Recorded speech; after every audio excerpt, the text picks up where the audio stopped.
Hi, I'm James, and in this video I'm looking at something a bit different. Not the sort of thing I normally cover on this video, but we have just hit 15,000 subscribers, and I received this in the post the other day actually, and it is something really lovely and quite close to my heart.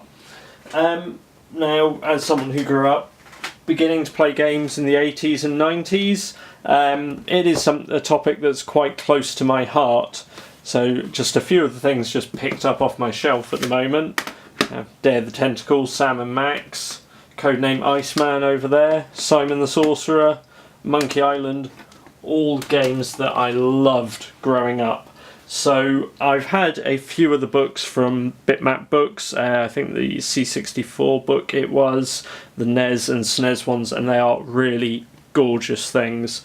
So when this came up on Kickstarter, I had to get it.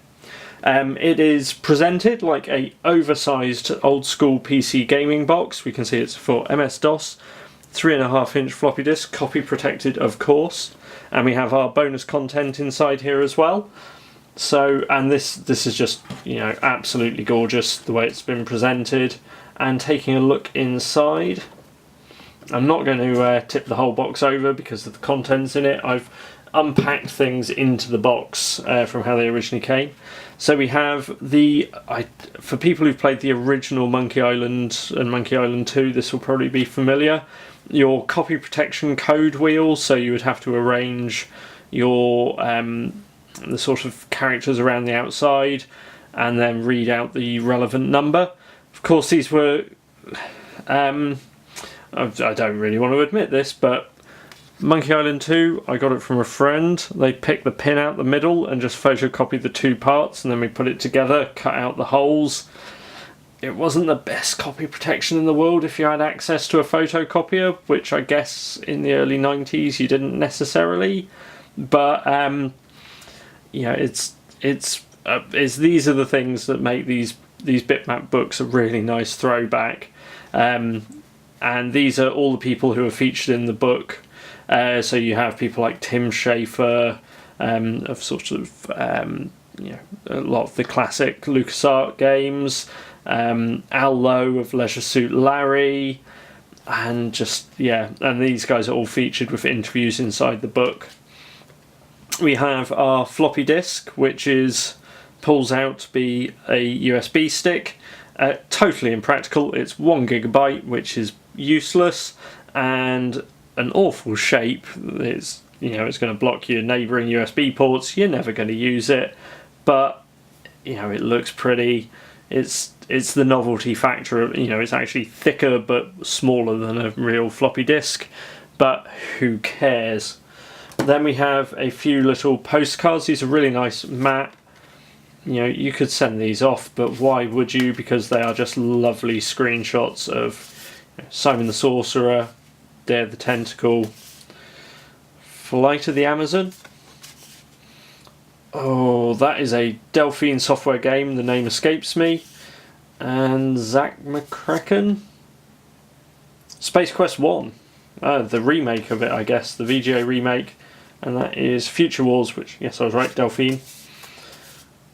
We have our Monkey Island Grog beer mat, 99% ABV. Slightly disappointingly, the sticker on this is on the top, I think. So if it gets really abused, it's going to wear the sticker. I'd have liked it if it was actually like inside the plastic. Actually, I might... No, sticker is over the top there.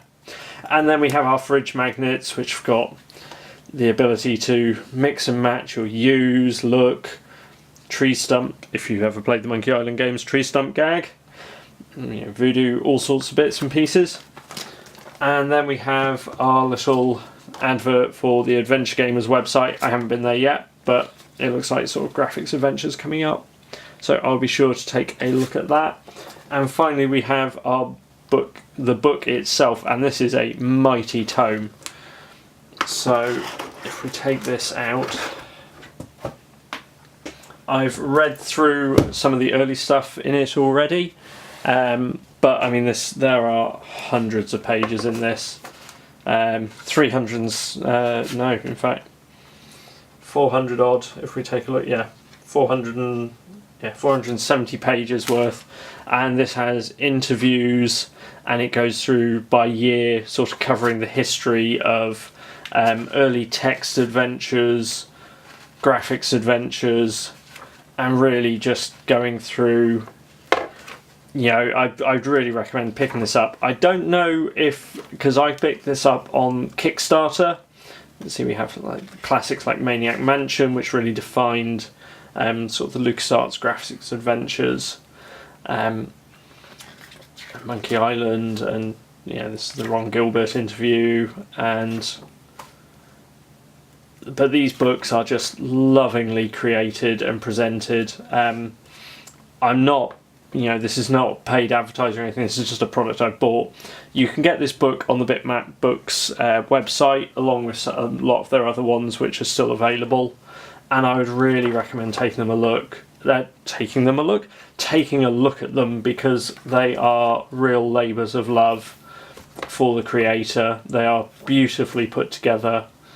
And yeah, I think this one, the hardback, is available. I don't know if you get all the extras that the Kickstarter version came with, but even just for the book, it is really a lovely piece. And if you grew up playing graphics adventures, it is going to really be a throwback to the past that you will absolutely love. So, a little bit different, but I hope you found it interesting. Like I say, I will put a link in the description. Check out these books, because they are just fantastic. If you love your classic gaming and want to reminisce, you really should take a look at them. Thanks for watching.